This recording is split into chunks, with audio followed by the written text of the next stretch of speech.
Hi, Wool Academy podcast listeners. Welcome to yet another episode.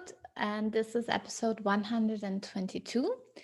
My guest on the show today is Cody Nicholson-Stratton from the Foggy Bottoms Boys in California. And I really enjoyed my conversation with Cody.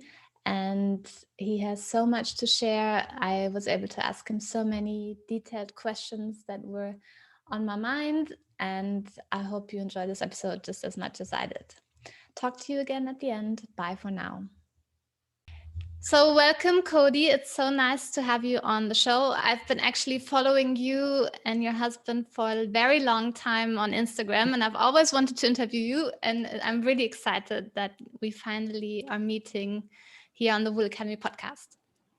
Thank you for having me. I love the podcast, so it's entertained Yeah, me it for was many great. hours. While you're strolling on your farm and working hard. Yes, and milking cows. Oh, yeah. Well, yeah, maybe give us just a little bit of an introduction to yourself and also to your farm, where you're based, what you actually do on your farm, so that we get a little bit of an introduction. Okay. So, as you said, my name is Cody Nicholson-Stratton. I'm a sixth generation farmer in California on the north coast of the state here in the US. And my husband and I farm along with my parents and my grandparents on this family operation. We're traditionally a dairy farm. My grandmother's family immigrated in the 1860s and settled here, and we've been dairy farmers ever since then. I started raising sheep as a youth when I was in the 4 H program. And then my husband grew up on a sheep operation in Oregon, raising Suffolks, so all meat sheep. And when we moved back, we sort of started shifting our farm's operation from 100% dairy into a diversified livestock operation. And that led into fiber and wool sheep. Yeah, and we're gonna talk, of course, a lot about the sheep as well. And I'm also a little bit, I mean, you already started telling a little bit the history of your farm, and I understood that actually, yeah, you're like three working generations and you also have a son, so the fourth Yeah. generation is already on the farm. So yeah, how is that working out, so many people working on the farm, and what's that It's been? great. We need all that help. Many hands make light work of it all, especially being diversified. The one thing that we found is that as our farm has moved further and further into a diversified livestock operation, each person has really found their niche. And so my dad loves beef cattle and beef cattle production. He's super passionate about that. And so he handles all of our beef cattle operations. Um, my husband and I started Foggy Bottoms Boys, which is it started out as our social media handle, and that's really developed into the marketing branch of our farm. That's how we sell most of our products aside from the dairy, whether it's grass-fed meats or our fiber. Then I have always liked sheep. And then once I got into wool and really discovered just this amazing world of fiber, I went way down the rabbit hole. And before I knew it, we had a lot of sheep, and I'm mostly the sheep person now. And then we all kind of operate within the dairy itself. And my husband has always loved chickens. And so our pastured laying hens and broilers are really his thing. So he's the chicken guy on the farm. And then grandpa is just a wealth of knowledge to have around because he knows where every water line is that runs through the property and how things operate, and has a much better handle on just the historical knowledge of our various farms than we do. So he's here to keep us all in line and keep everything going. And you said you're in the north of California, so what kind of a climate do you have? And maybe that also is Wet. my next question of why is your farm called Foggy Bottom Boys? Yes. So uh, we're wet. We're very wet. So this area gets quite a bit of precipitation. We're in the redwood forest, so we're actually technically considered to be a rainforest, and we live within a valley that's right along the coastal range between the mountains and the ocean. So we can get 60 plus inches of precipitation a year, which means that we require very little irrigation, but it's also very soggy. And part of the redwoods being able to grow here is that there's a lot of fog, and that is why we have our name, is that it is very foggy. If it's not raining, it's just foggy. And the name actually came, our herd of cows is known as Foggy Bottoms Jerseys.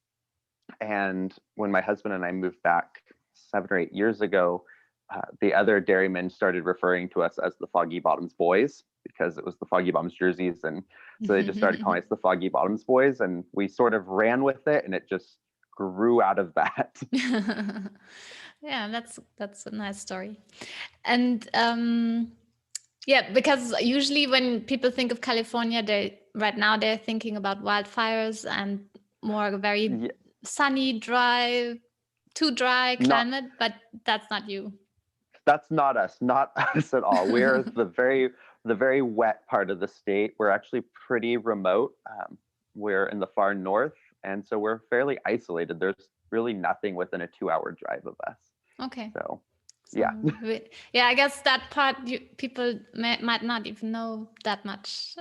No. Most people assume the state ends at San Francisco. So Yeah, true. Yeah. even if you live in California. And I did hear that you mentioned a few times that you were smelling the smoke from the fires that are going or were going on in Yeah. California.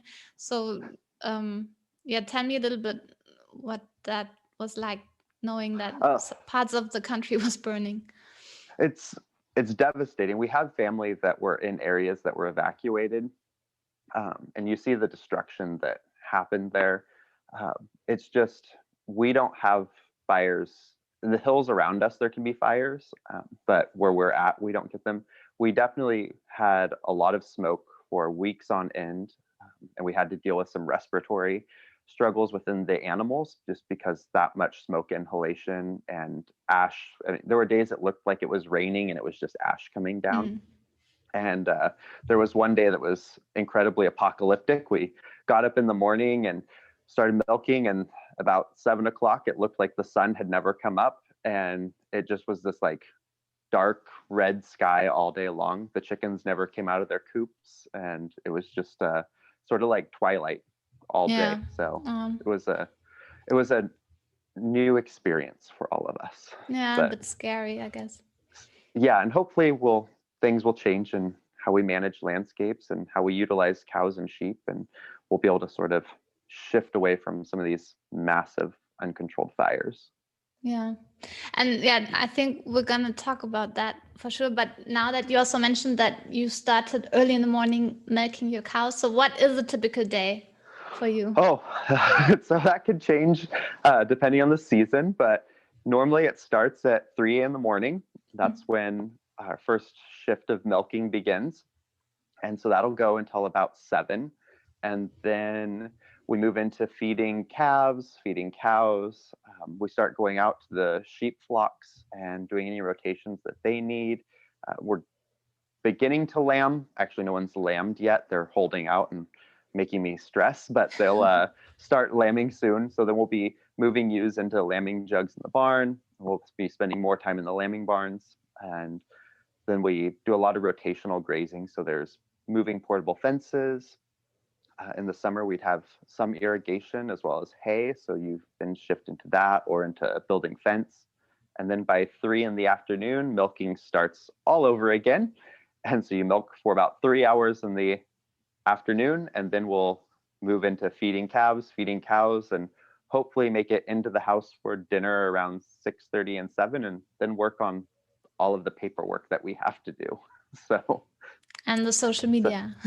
and the social media tends to be spread out throughout the whole day. We try to just pepper it in our day and show kind of what's happening as we go about our day, and Thomas and I sit down at night and try to respond to everybody. Yeah, that's impressive. But then when do you sleep, or do you take shifts with your family members? So everyone, usually there's like a 30-minute midday nap, ideally. Okay, that sounds healthy. And then, yeah, it's very nice. And then, usually from about 9 to 3 in the morning, so we get about 6 hours of sleep at night. That's a So short night, though. it is a short night, but Yeah. you sort of get used to it. Okay. Well, it definitely is more than a full-time job taking care of so many animals. It is. It adds quite a bit, and the cows are very demanding. Yeah, and I already congratulated you before we started our talk, but you also just started to get new calves being born on your Yes. farm. So you're waiting for the Yeah. lambs, but the cows are arriving. The cows are arriving. They are on schedule. The sheep are behind and waiting. Okay. Well, maybe that's good. Then you don't have to be everywhere at once. It's actually a little bit of a relief. And then, yeah, you also have a lovely website, and I went through it a lot. And you write on your website that you run your farm and the business, that it developed or evolved out of a passion for diversified livestock and local food systems. So tell me a little bit more about the journey that has led you, to this diversification, because you already said originally you were more a dairy farm, but now Yeah. you diversified. So what happened? So what happened was dairy in the States is a very volatile market. We have, there's usually a good year, and then it can be followed by 3 to 4 years where prices are really suppressed. And as dairy farmers are price takers, they have no control over setting the price that they receive. Sort of like wool on the commodity market as well. You just kind of are at the mercy of whatever the market is doing. And it's a very hard business to be in. We've seen a lot of struggles with farms and farms continually going out of business. And so the trend tends to be to expand, to get bigger and bigger and spread those costs over more cows. Where we're at, that's not really an option, nor is it really how we want to operate our farm. And we were limited on space. Property values are very high here. And so the amount of land we have is limited, but what we can do with the land we have isn't. And so diversifying our operation just made sense because we could start stacking enterprises on the same property and get more production out of the same land base. And so that's where we started initially with the chickens, and we went into pastured laying hens. They follow behind the cows. They also kind of help to reduce pests, especially flies, because they'll go through and scratch through the larvae in the manure, and it adds to our nitrogen cycle on the farm. And then we started adding sheep, and then eventually we actually ended up getting marginal ground nearby that was being unused to move most of our sheep to. And so we kind of rotate our sheep between our home farms as we need them, and then this additional hill ground in the winter. And so the idea was really that we could spread out our production over more enterprises. And so if milk prices aren't good, we have our fiber, or we have grass-fed lamb or grass-fed beef, or our eggs that we're selling, that creates a more sustainable system for us. And so we're not just dependent on the whim of one market, we have it spread over a variety of them. And that also plays into the fact that I just love all animals and I really enjoy raising multiple species, and I like the challenge of it and the opportunity to learn something new. My husband, Thomas, just loves poultry, and so the chickens were a natural thing for him. My dad's always been really interested in beef cattle. We've always had a small herd, but this gave us the chance to really grow the beef side of our operation. And then it also gives us that sustainability to maintain the traditional dairy as well. And we moved that 10 years ago. My dad and grandfather switched to organic, and so we're an organic dairy as well. And then that we started doing more direct marketing. We've always, both Thomas and I are really passionate about food systems and sustainable food systems and food security. And so he's worked with a lot of nonprofits that worked in rural communities facing food insecurities. And I've worked with community gardens, as well as helping in developing countries that have food insecurity or face challenges in their agricultural system. And so being able to produce food and get it into our local community, trying to make it as affordable as possible was really something that was important to us. And so we wanted to really try to focus our farm on that. And so to that end as well, our milk is all produced to a local family-owned creamery that makes cheese. And a lot of that is actually just sold right here within our county as well. So most of our products, whether it's meat, cheese, or yarn, stays locally to us. Mm-hmm. And that's where a lot of storytelling can happen as well, because you're connecting with the locals and they really they know you personally probably, and they get really Yeah, excited. and it's really fun because we get to meet people that, you know, they might have eaten like a lamb chop that came from our farm, and we didn't sell it to them. They bought it from, you know, maybe a store that we work with, or they got it at a dinner, especially pre-COVID. And so then it's fun because we meet these people that are like, oh, I had your lamb, it was so great. Or they'll be really excited to show us, you know, like we'll run into them and they'll be like, oh, you're the Foggy Bottoms Boys. This beanie is made out of your wool. I got it at Christmas. And it's really exciting to have those interactions. And we get to not only meet the people that are using what we produce, which is something that if you're producing on a commodity market, you don't get those interactions. But sometimes we also get to see what the wool from our sheep actually becomes, which is really awesome. Yeah, I can imagine. Yeah. And have you seen, when you started changing your system, have you seen improvements with your land, and like has things changed on the farm itself? In some ways, I have to say that my dad and my grandfather were always very progressive when it came to land management and how they viewed the farm through an ecological lens.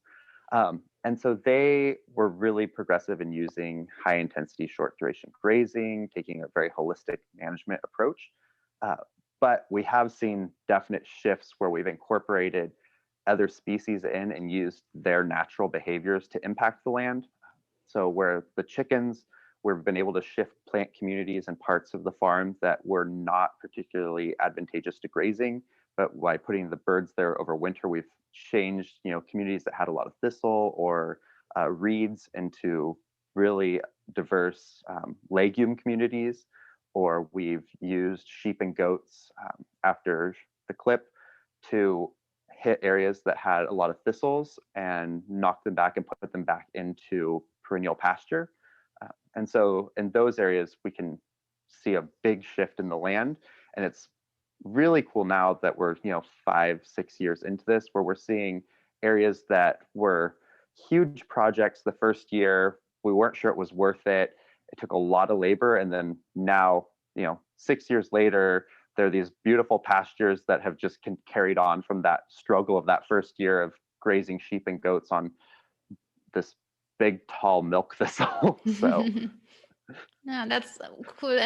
But tell me, how does it actually work? So you put in the chickens and they pretty much eat everything, all the things that also you don't want, and then the land is open to receive more natural yeah, so legumes. what happens, yeah, so a lot of it has to do with like there's plants that like thistles, especially the thistles we have here, don't respond well to high nitrogen contents in the soil. Mm-hmm. And so with the chickens, especially if they're concentrated there, we can change the soil chemistry enough to Okay. make it advantageous for another species that's already in the seed bank to return. And so, or they'll perhaps, if we time our grazing right, we might hit the area right as an annual is going to seed, and the chickens are going to go through and they'll eat all those seeds, which then prevents that annual from reseeding. So instead of it having that new batch or crop of seeds to come back the following season, it gives the perennial seeds that are there or the rhizomes that are there that have been kind of being choked out an opportunity to bounce back and really Okay. establish and choke out the plant that we don't want to see. Uh, and so sometimes that disturbance will help us shift how a plant community uh, is operating in that area. Okay, thanks for explaining that, because Yeah. it always sounds nice, but then I'm like, but how does that actually work? Like, Well, and this is actually, so I was trained as an ecologist before I came back to the farm. So this is the area that like from an academic standpoint, I just get like super excited about. Yeah, it must be complicated to, you have to observe a lot and then make a decision. Okay, now's the best time to go in there and do this and that. And we're not always right, and that's a great thing too, is that sometimes it doesn't work the way we wanted it to or work at all, and so then we get to learn from that and kind of change it the next year. And that's Yeah. the great thing about a farm that's been around for 100 years, is that it should be here a little bit longer, so we have time to make those shifts. It's a long game, I guess. It's a very long game, yeah. And also on your website, you write, and I think it's always like, probably when you wrote this, you took a lot of thought in condensing everything what you do. But I want to now unwrap that. So Okay. I'm gonna read it.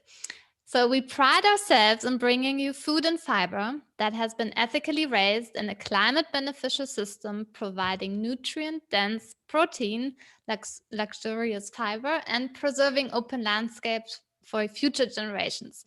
So let's unpack those Yeah, that's a lot buzzwords. condensed into one. Yeah. So ethically raised.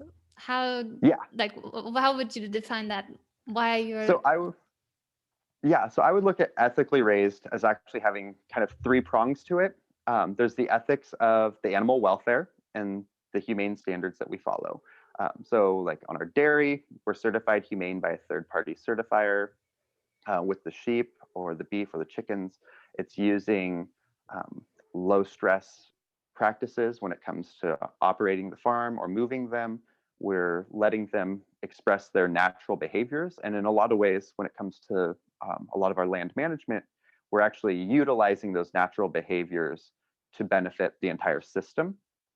And so, and we're also making sure that they have a quality life from all the way from the beginning to the point that they're taken to the processor. With our meat animals, they're all harvested 20 minutes from the farm at a certified processor. They're USDA certified and humane certified and certified organic. And it's a small family owned operation. So everything is really local. They're not being transported a long way. They never really move very far. And then there's the environmental aspect of that.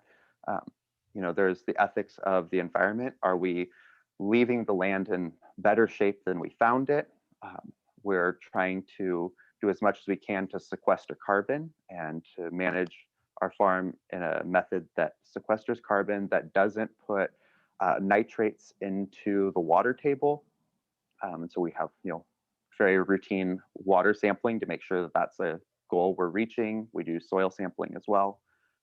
And so, and then we want to provide habitat for wildlife. So we're really big on operating our farm in a way that provides habitat for wildlife, and not just the charismatic megafauna that we all like to see, but bugs, lizards, birds. We're really trying to make sure that we provide habitat for all of those as well, and that we're encouraging native plants as much as possible. And then there's a social justice aspect to ethically raising livestock as well.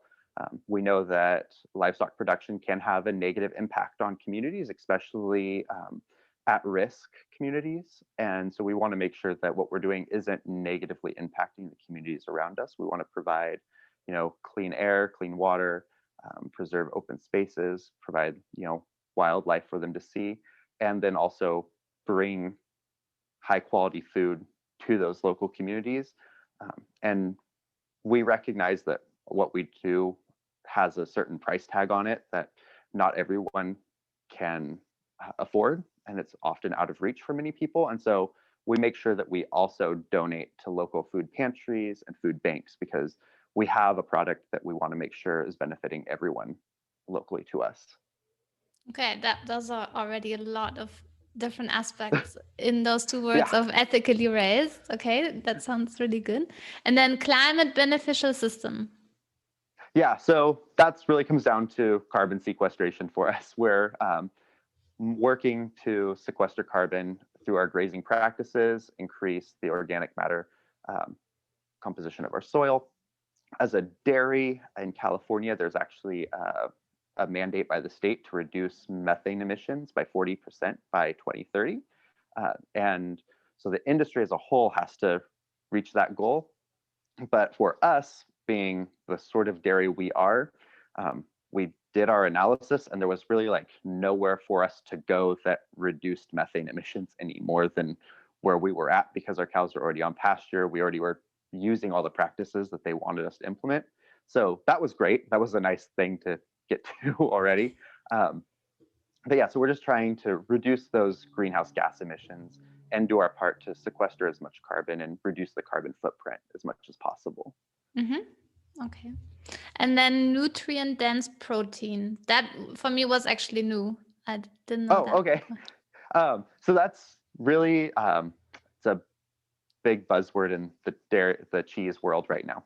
But it comes down to, with grazing cattle or sheep on pasture, the meat is going to test higher in areas like omega-3s, CLA. It'll also be higher in certain minerals. And as well as the cheeses are, there's also more beta carotene in grass-fed proteins. And so not only do we want the product that we're selling when it comes to the meat side of our business or the cheese side of our business to be, delicious and have this incredible flavor profile, but you should get the most out of it as you can. And so not only should it be flavorful, but it should be really healthy for you. And so that's where our goal is there, is that we're really trying to raise everything in a way that not only has a great taste, but is as nutritious as possible. Mm-hmm. Yeah, now I actually remember that I read that like in the 1940s, our food had much more nutrients than it has today. So that's probably related to that as well. It's just a change in how food's produced and raised. And so we're trying to use that methodology to really improve everyone's health. Okay, cool. And last but not least, preserving open landscapes. Yeah, so this is one, we work with a local nonprofit, the Buckeye Conservancy, on this as well, but it really comes down to California has just a tremendous amount of urban sprawl. And so we want to build a sustainable system that keeps this farm and the land that we operate or manage that we might lease as open spaces that are working landscapes.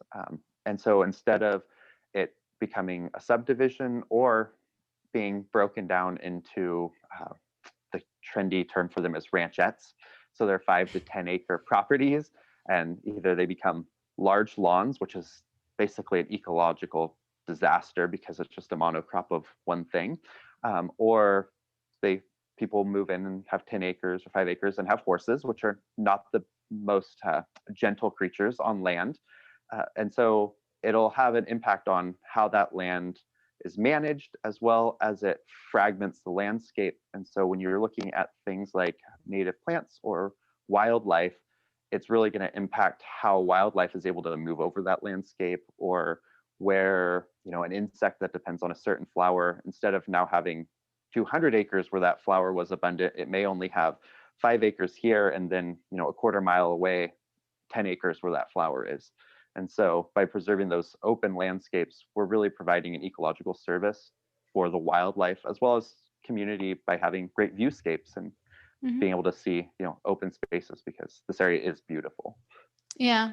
No, and that's also often like a concern, that how you said urban areas, they just tend to move outwards more and more and spread, and it does destroy those open landscapes. And how does the work with the NGO? No, with the group we work with. The group yeah. Oh yeah. So like their whole mission is to preserve those open landscapes. So they help with like succession planning. So how is a farm going to transfer to the next generation? They try to help you build management plans that not only benefit the landscape, but keep you financially profitable. So that way you have something to pass on to the next generation. Oh, okay. Or someone's going to want to come in and actually take it over and keep it an operational farm. Yeah, well, that's cool that those kind of organizations exist as well. Yeah. And you mentioned already before that you started with your Instagram account, I think, in the beginning, and that kind of morphed into something bigger. So tell me a little bit about that, like a little more in detail, how that developed and to what it is today? Okay, so it was sort of initially was just for fun. We thought like it started out as my Instagram account, and then it merged into, we thought we were going to use it to do sort of the advocating thing where you like will tell the story of agriculture. And as we were sharing our farm story on there, more and more people started following us, especially within the LGBTQ community, and especially kids that were LGBTQ and in agriculture and didn't know if there was a space for them in ag or that they would be welcome in their communities. And so it kind of grew from there into this way of us sharing our life as an openly gay couple in agriculture that's very involved in the industry, that is doing all these things. And then as we shared that story, it just kind of progressively moved further and further out. And so that's remained kind of the thread that runs through everything, is just the story of Thomas and I and the farm and the family. But it's also helping to tell the story of how we operate the farm, and then also to, people want to support it, people are interested in it. And so it's morphed into also a brand, which is Foggy Bottoms Boys, for fiber and eggs and protein. And so it's sort of grown out of this idea of like, oh, we're going to share the story of our farm and post some cute pictures of calves, into this monstrosity now. But it's great. Yeah, no, and I mean, you have an online shop where you also sell a few like t-shirts and yeah, your wool yarn, some dryer balls, and also your meat products. Yeah, So yeah, it's another, I guess in a way, it's another branch of and source of income of it diversifying. it really is. It's really expanded it outwards. We've had some really interesting opportunities where um, we've been contacted by like casting agents that are interested in shooting, wanting us to do reality shows, and those have all been a little not so sure about. But it's definitely been an interesting aspect that's kind of brought more interest to the farm, and it's really allowed us to tell the story of agriculture and of farming families, and to show just the diversity of farmers, because we have a kind of a stereotypical idea of what the standard, especially here in the States, the standard of farmer is, and that's not necessarily the real story anymore. Yeah, exactly. And what I really, I mean, of course, everybody connects with you differently depending on their own story. But for me, what I really enjoy are those posts where you explain why you're doing certain things. So why are you moving today the sheep from here to there, and why is that important? Or why are the chickens following the cows to eat? Well, you explained that earlier, no, that they eat the maggots, or so you don't Yeah, have the so many larvae. flies. Yeah, so that's what I find really helpful. Is it's not it's really detail, and really everything is connected and has a purpose. So I really Those enjoy are my that you favorite ones explain to that. write. Yeah. Yeah, no, but I guess everybody takes away something else from that. Absolutely. And yeah, I mean, you mentioned a little bit earlier when that you interact with the people you meet, like they say they have the beanie, but also when I'm obviously my background is more communication, so I'm already always interested in also the kind of interactions you have with your audience, like for example on Instagram or on Facebook. Like I see sometimes people are just writing, oh great, congratulations, love it, cute, but do you also have like where people maybe ask more questions, or Oh, yeah? absolutely. Yeah, we get the full gamut of interactions, and I love the ones where people ask questions, or they really want to know more or understand an aspect of the system, because that gives us a genuine opportunity to interact and to share with them how the farm operates, what we're doing, and why we're doing it. And so those are my favorite interactions. We also get the other side of that, which is where, especially in dairy industry, there's a lot of pushback from the animal rights side. And so we have many of those interactions. Mhm. And those are difficult because very rare that you can shift. If someone is already firmly on that side, you're really not going to shift their viewpoint. No matter how well you explain it or share, it's really uncommon that you're going to shift them to seeing it from a more Different academic perspective. standpoint. Mm. Yeah. So that's a difficult interaction to have. We've had some that have been great.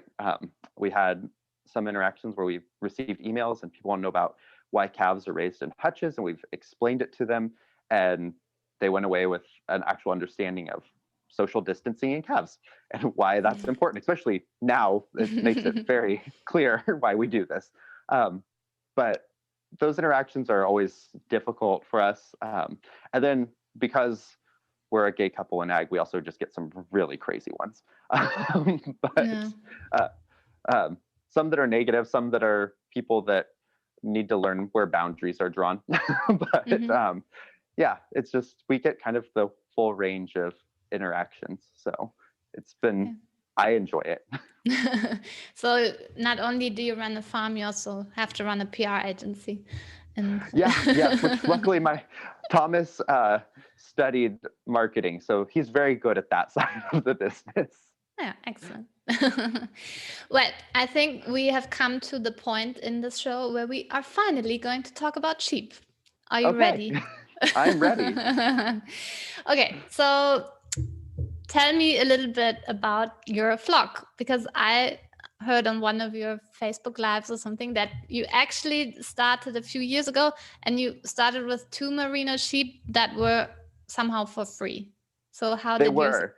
how did your flock develop? So it started about 7 years ago. I was ready to get back into sheep. I'd had them as a child growing up, and Thomas had obviously grown up with Suffolks.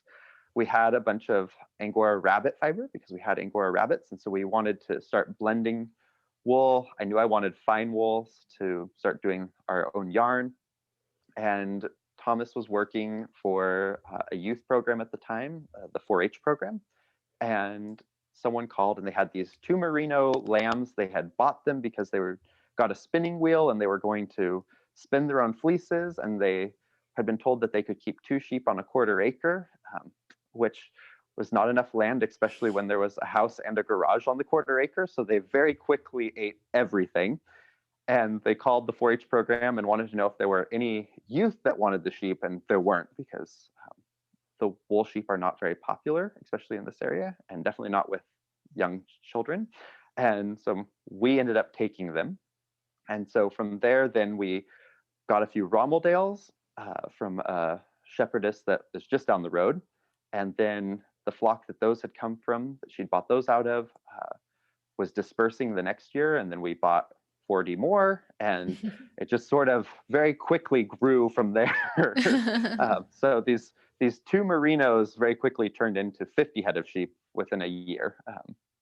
And now I think we're just over 100 is what we're managing, and it's predominantly Rommeldales. That's our breed. And then we have some horned Dorsets that we just started adding this year to kind of offer a few different yarn options. Yeah, and I understand that the Rommeldale is quite special, and I don't know anything about the breed. So tell me a little bit they're more. very. Oh, I love to. I've become a big supporter of the Rommeldale breed. So they're an American fine wool breed. They were developed in the early 1900s by crossing New Zealand Romneys with kind of our Western range Rambouillet ewes.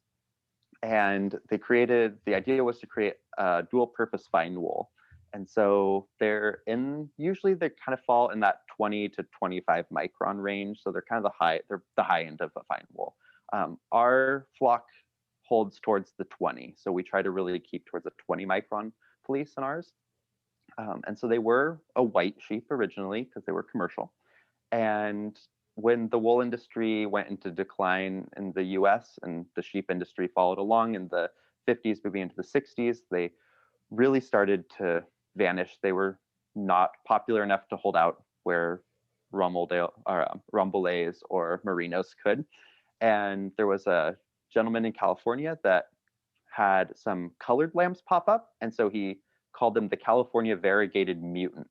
And the CVM became its own separate breed and got very popular with hand spinners. They have this beautiful silver blue fleece. They look like a badger, so they have these really cool facial markings. And eventually, they merged them back together as a breed within the registries, and they became the Rommeldale slash CVM is just what they call them now. And the Rommeldale is kind of in this wide range of colors because it's really continued to exist within hand spinner flocks, and small groups of 10, 20 max for the most part. And you have Moritz, which are like a deep chocolate colored sheep. The CVMs, there's blacks, there's kind of piebalds, which are spotted sheep. So you have this wide range of fleece colors, and you can breed two white sheep together and you have no idea what you're going to get because they've just all been mixed up now. So genetically, it's just a lottery. And so they're classified by the American Livestock Conservancy as threatened. There's fewer than 5,000 of them globally. So they're not a real common breed. And the one thing that we found is that there's really a diversity in the fleece type because they've existed within spinner flocks for the most part. It really kind of came down to what that individual person liked. So you have sheep like ours that are really towards the Rambouillet style. They have more of a Rambouillet type fleece, a real tight crimp. They're usually in that 20 micron range. Whereas then you have others that are going to be more towards the Romney. They're going to have a longer staple length. There's going to be a larger boulder crimp throughout it, and they're probably going to have a 25 micron fleece. And so there's just kind of this wide range, which makes it really interesting when you go to look for new genetics, trying to find something that will fit within your flock, because you can go to a flock and there's nothing that meets what you're looking for. Okay. But they are just a very cool sheep. They're hardy. They do well in wet climates, even with a fine fleece. Yeah, that's what I understood, that because the fleece is so dense, then the rain doesn't go in, and and I when that's been kind of the traditional knowledge in this area is that fine wools don't exist. You can't raise a fine wool sheep here, and no one has them. And so there's lots of old timers that no longer have sheep, but they're beef cattle farmers now, but were for years sheep farmers, and then they had to make that transition as the industry went away. And so we'll be talking to them at the sale barn and talking about, oh yeah, we have, Rommeldales, they're fine wool. And they're like, you can't raise fine wools here. It's like, no, you can. You just have to breed the right kind of fine wool and manage them correctly. yeah. So it's interesting. That's also the discussion I had with Leslie Pryor, who's breeding the merino sheep in the south of England. No? Yeah, I loved that episode. So I was like, see, she can do it there. There's no reason we can't do it here. Exactly. Yeah. And that's what the whole argument. You just have to breed the kind of sheep that is suitable for your region or location. Yep. And because it seems you really like to experiment and you like a good challenge, you also said that you were trying to find the right time to lamb and also the right time to shear. So take me a little bit through that journey. And so 7 years ago, when we got back into sheep, we just did sort of what was traditional in this area. You lambed in February, March, April was when everyone lambed their ewes. You usually would go through and tag them. I think it's called crutching in Australia, where you just trim up the back in December or January. That way it was cleaner for them when they lambed. And then you would shear in June. And so we did that the first few years, and we found, and one of those years included an incredibly terrible winter. We had more rainfall than, it was actually the wettest winter on record, which in an area like ours is really wet. And we had a 50% fleece loss that year on our sheep. There was just too many breaks in the fleeces. You're lambing and the ewes are in full fleece. You're also getting rained on all year. Even if they have a really dense fleece, it's just not going to hold up to that much rain. And then we had a group of ewes that we sheared in the fall for some reason. And the next fall they came around and we sheared them and their fleeces were perfect and they were beautiful. And it was like, it took us 2 years because apparently we were slow learners to realize like we should just do this with everybody. And then we also had tried lambing at different times. We lambed in February, we've lambed in June, we've lambed in August, September. And we found, like, as we kind of moved our lambing around, that a November end of November, beginning in December really works the best for us. Our weather is generally the worst in January and February, but we're moving them up onto the hills. At that point, there is a lot of tree cover, so they can get out of the weather they want. They have plenty of feed to graze up there, and they're supplemented. And then we can wean our lambs back onto the bottoms at the dairy. We do some grazing with them because they're smaller. They're not going to impact the land as much as a ewe would when we move them around, and they have access to a barn if we want. And when the spring flush comes on in April, May, June, and into July is when we want to put the most growth on them anyways. And they're really going to be hitting that point where they're going to be growing quickly and moving into their finish as a grass-fed lamb. And so it worked that, end of November, beginning of December lambing really gives us the opportunity to utilize the feed that we have available to get our lambs to a finished point for harvest in the shortest amount of time, utilizing the forage that we have available to us. And then we also have better fleece quality because we're going through winter. We just sheared in the beginning of November, so we're actually lambing on ewes that are freshly shorn, so we don't need to tag them. If they have a stressful lambing, there's not going to be a wool break because it's a short fleece, so it'll just be at the tip anyways. And they're going to be short fleece going through winter. And we thought this would be a disadvantage for them, and that's been one of the things we've run into with other farmers is, your ewes are going to be cold going through winter. We found that they are much happier going through winter with a short fleece, especially under an inch, that half-inch, quarter-inch fleece, than being in full fleece because they don't turn into giant sponges. And so instead of packing around all that water weight and holding all that water to them, they're now just short fleeced, and they're much more willing to be out grazing in the middle of a rainstorm. So It's been a fun adventure for us. Yeah, and that again shows just like with the finding the right breed, also finding just the right technique that suits your weather, suits the farm that you have to work with. So absolutely, it's all about, I think when it comes, there's no right breed or one right management practice. It's the right one for your environment, your climate, and for the sheep you're working with. And so that's just been the struggle for us, was finding really that perfect spot where we were managing this breed of sheep correctly in this area, because that's not what's traditionally here, and that wasn't what was traditional in this area was not working. Yeah, okay. Well, and also then at some point you just have to say, okay, I'm gonna try something new. Yeah. Go out with the traditions. We have to make this work. Exactly. And we're going to find something that works for us, and we're happy with it. And even if the neighbor doesn't quite understand, it's fine. Yeah, exactly.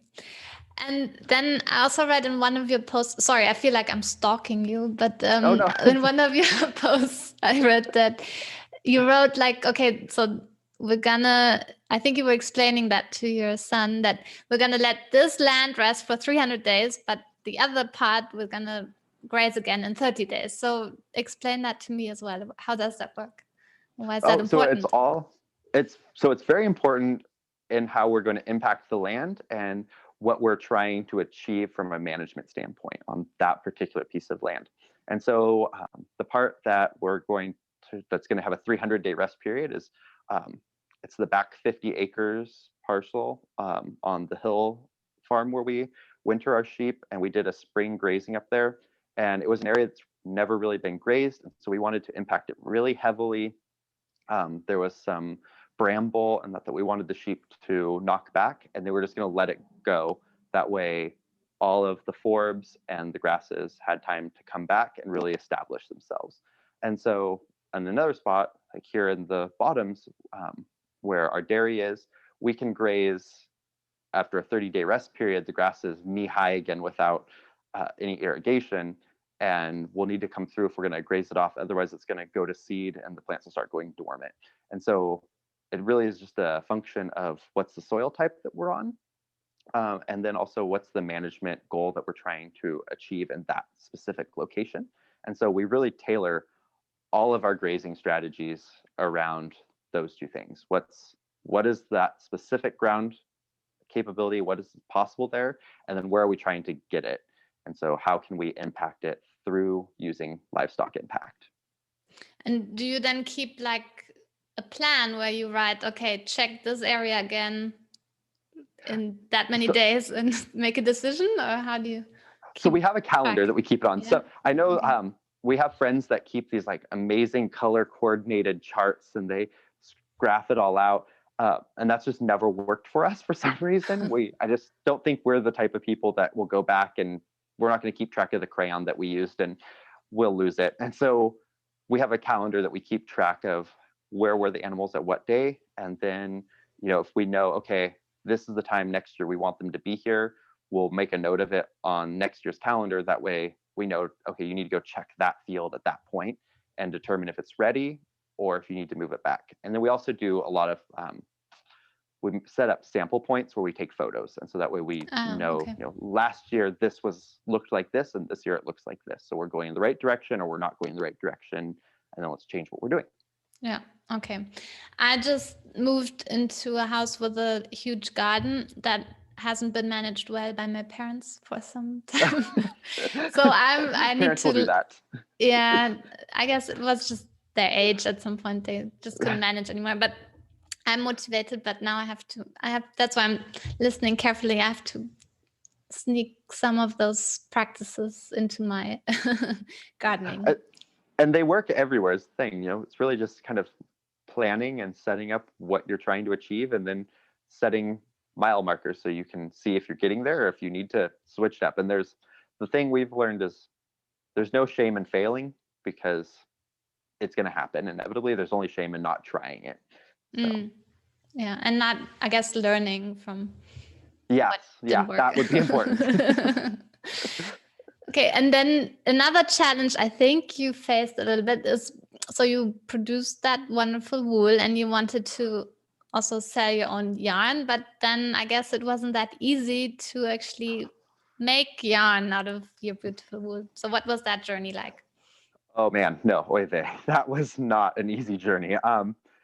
So very uh, we oversimplified what it was going to be like to make yarn, and we went into it with these great ideas in our mind of like, oh, it's going to be easy. We'll take this wool and our Angora rabbit fiber, we're going to drop it off to the mill, and they'll call us in like a month max and it'll be done, and we'll pick it up and we'll sell it.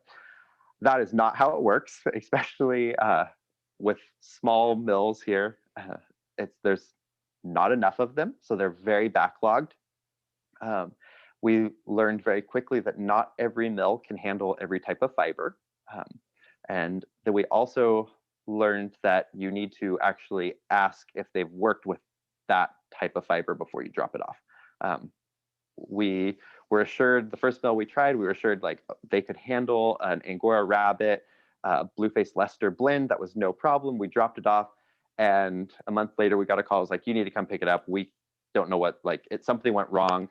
And we got back, it was like 15 pounds of Angora rabbit fiber, which is very expensive fiber. And it was in dreadlocks.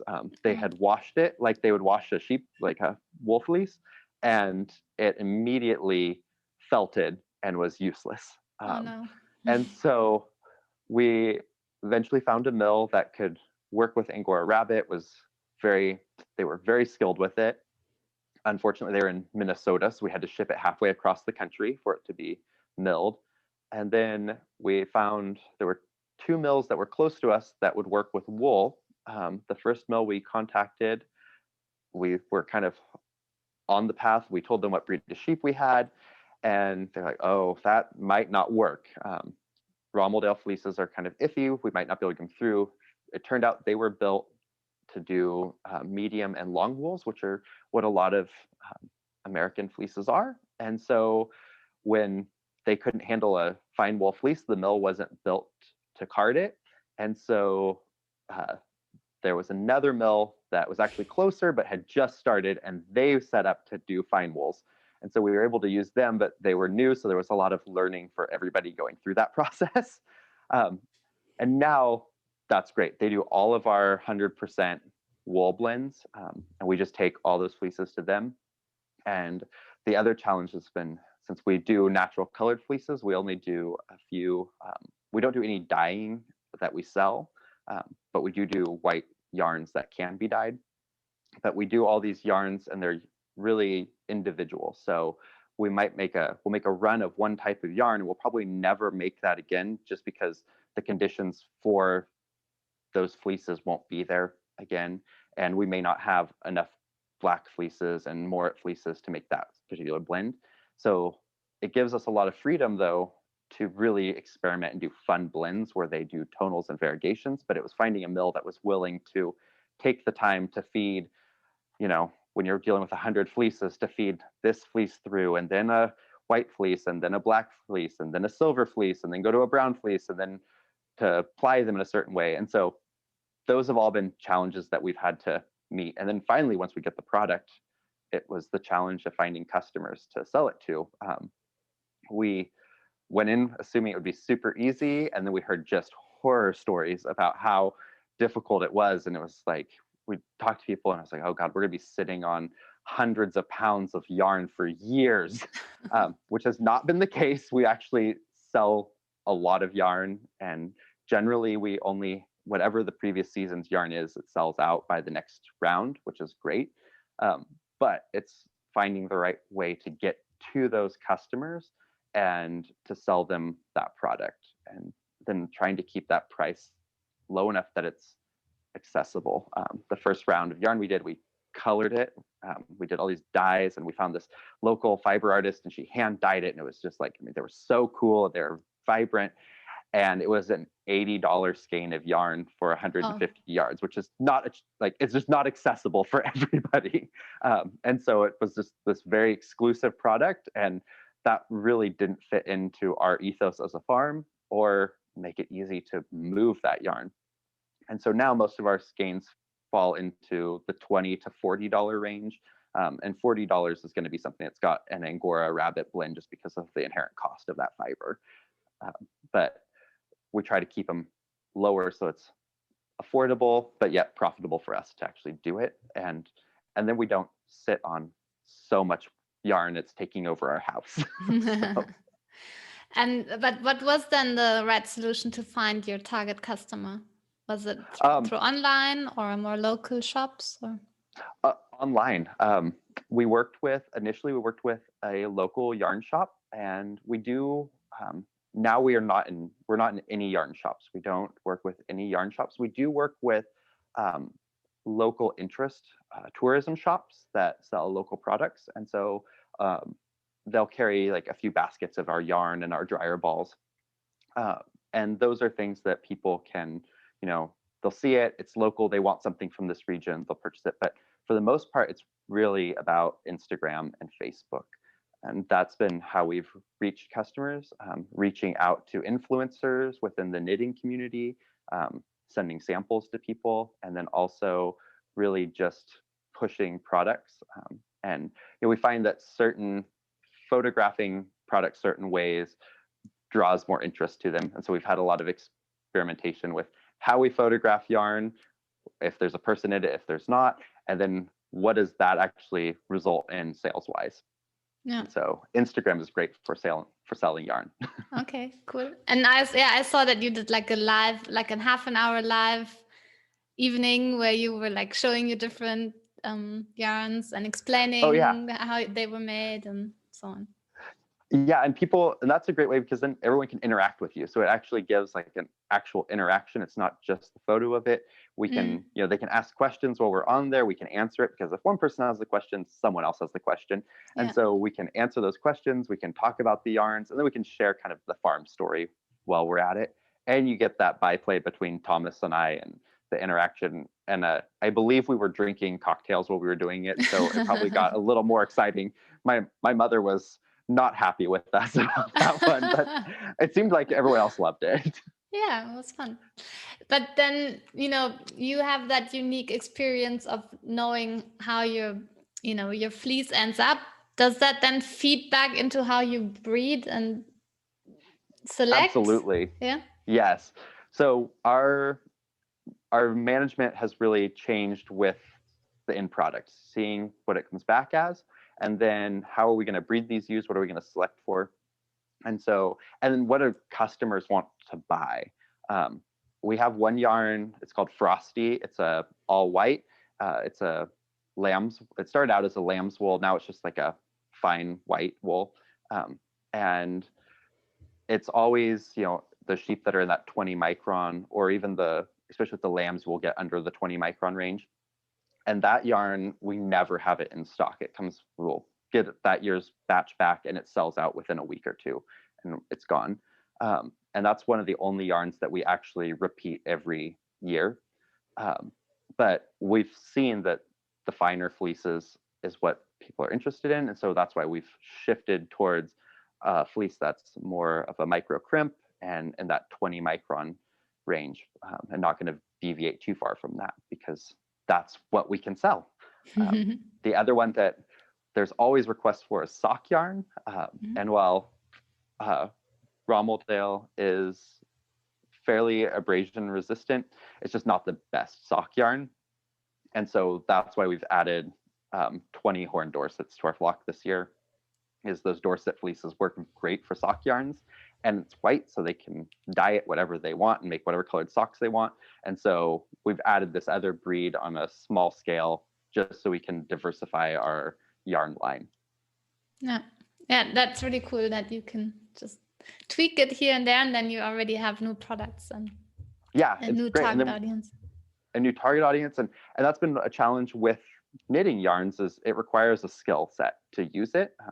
Only knitters or crocheters are going to be able to use it, and so we inherently miss out on a huge marketing opportunity because there's a lot of people who don't knit or crochet. And so that's where we started with the dryer balls. It was a great way to use our lower quality fleeces that don't make the cut for yarn, but they can be put into dryer ball, and it's eco-friendly. And so people will buy those. They're great for giving as gifts or stocking stuffers. And then this year, actually, I was hoping I could show you, but the sample should be back here on Monday for our blankets. So we had a bunch of our fleeces last year milled into yarn and woven into throws. And so nice. We'll have those back. Hopefully at the end of next week, we'll have all of them back and be able to start selling those, which is then something that anyone can purchase and utilize. You don't have to be a knitter. Yeah, exactly. Yeah, and that's also a perfect gift. Yeah, exactly. So, but we have to plan like a year in advance if we want to have them in time for the holiday season the next year. Yeah, that is a long time for a product. So one of my last questions, is, and you mentioned that already a little bit when you were talking about other farmers saying, no, but you can't have these type of sheep in this climate and so on. And that also is like a larger discussion that, I mean, there have been also a lot of movies now, like from the Savory Foundation, the Kiss the Ground movie. And Yep. I recently watched this movie about Apricot Lane, where they were also Apricot Lane Farm, I think it was called. I don't know if I haven't seen it. Yeah, no. And it's also where they start on 18 acres, really diversified farming. Like it used to be a dead farm where they were just doing one types of crops, and this couple took it over and started growing and like all different kinds of vegetables and fruits, and also all kinds of animals, just like cool. you I'll kind have to look it up. Yeah, I don't know. The farm was called Apricot Lane Farm, but in German the movie was called Or Little Big Farm. But okay, yes. I've seen previews for it. I haven't watched it yet. Yeah. So, but that's like a general thing that there are a lot of farmers now doing more holistic farming, regenerative farming, whatever you want to call the system. But then there's also a lot of pushback from more commercial farmers maybe who say, yeah, that's great, you can do it on your specific farm, but it's not applicable to everyone and not everyone can do this. So how would you argue with that? Like, what is your take on that? I think it's a yes and no situation. Like there are definitely aspects of what we do that everyone can use, and I think everyone should be using. There are parts of it that probably aren't going to apply. I don't think everyone's going to can start milling their own yarn and selling it. We don't have the milling capacity for that. We don't have the knitters available. And, it requires a certain interest on the farmer's part to actually do the marketing that a lot of farmers just don't have. I mean, my dad has zero interest in dealing with social media or selling any product that we produce. He loves seeing them go out. He loves like running into someone that has had a steak, from a steer that he raised. That's really cool to him, but he's not interested in those daily interactions or that work that goes into that. But when it comes to the management side of it, I think those can be scaled up in a lot of ways, especially when it comes to ideas of like, how are we impacting the local ecology? What impacts do we have on our local communities? How can we benefit our local communities? And just as a Californian and kind of the trends that we're seeing here, those are things that all farmers need to be cognizant of. We, many farms might not like to think about it, but we have a social license to operate. And if we violate that, or we're doing something that is negatively impacting our community around us, well, then that's how legislation and then regulation develops that will force you to operate in a way that the consumer finds appealing or correct. And so I think in a lot of ways, it's being cognizant of what we're doing and then telling the story of what we're doing. And a lot of times I will be talking to farmers about some of our practices, and they actually have similar practices that they use. They just don't think of them in that frame of mind. They're not thinking about it as something that benefits the local ecology. It just made more fodder for cows to graze. It's like, well, this is true, but you're also improving carbon sequestration, you're adding more organic matter. Yes, the end result that you see is more fodder, but you're actually doing an environmental practice that you can get credit for. You just need to actually be aware of what's happening on each of those levels. And so I would say that there's definitely ways that we can shift how farmers view these practices, and then also that everyone just is going to have to adopt some of them at some point. The methane is a perfect example within the California dairy industry. Farms continue to use practices that had a higher methane output, and now there's regulation that you have to conform with. And so now they've had to adjust to that and change, whereas maybe if they had been using practices before, we might not have ended up in a situation where the legislature came in and said, here's a new law that you're going to comply with by 2030 or be fined. And so I think those are all kind of play into that. The other part is that there's just a benefit to diversity. We know that a diverse system in a natural setting is more resilient. COVID made it very clear that a diverse food system is more resilient opposed to one that's consolidated. And so I think that each farm kind of finding their own way and maybe being a little different just makes an overall more resilient system for all of us. And it'll help not only keep the sheep industry and the ag industry moving forward and keep it here, but it also provides food and fiber for the community around us and the world. Yeah, and that kind of closes the loop of what you said earlier of ethically raised, and because that had a lot of aspects, including the community around you and food security. Yeah, and it's, as farmers, we're here to provide food and fiber for people. We're feeding them and clothing them. So we want to do that. That's at the end of the day what we're doing. So let's always keep that in mind, that that's our end game. So yeah, we just have to get there. Great. Well, thank you so much, Cody. And absolutely. Because when I was preparing, I came up with so many questions, but we're already talking over an hour now. But you did agree that we could ask a few more questions in a new segment that we're going to call the lightning round, where awesome. I'll just, I wish I had like a late night show where now, something would come across the screen now, the lightning round. Yeah. Or like some music. Some theme music. Yeah, exactly. So I will just ask questions and you'll just answer them very quickly. And then that will be the end to our show tonight. All right. Awesome. Okay. So tell me, what is a Quarantini? So a Quarantini is just a cocktail, and out of COVID, there have been many really cool cocktails that have come up with names of plagues, And so we started making them and incorporated them into our cooking show and weekly updates. And is it a specific recipe or just um, Oh, there's a whole, any? there's a whole range of them. So there was one called the Okay. Breath Taker that I really liked, which was basically a Moscow Mule with bourbon instead of vodka. Okay, cool. I'll check those out then. And did you really dye your wool with Kool-Aid? I did.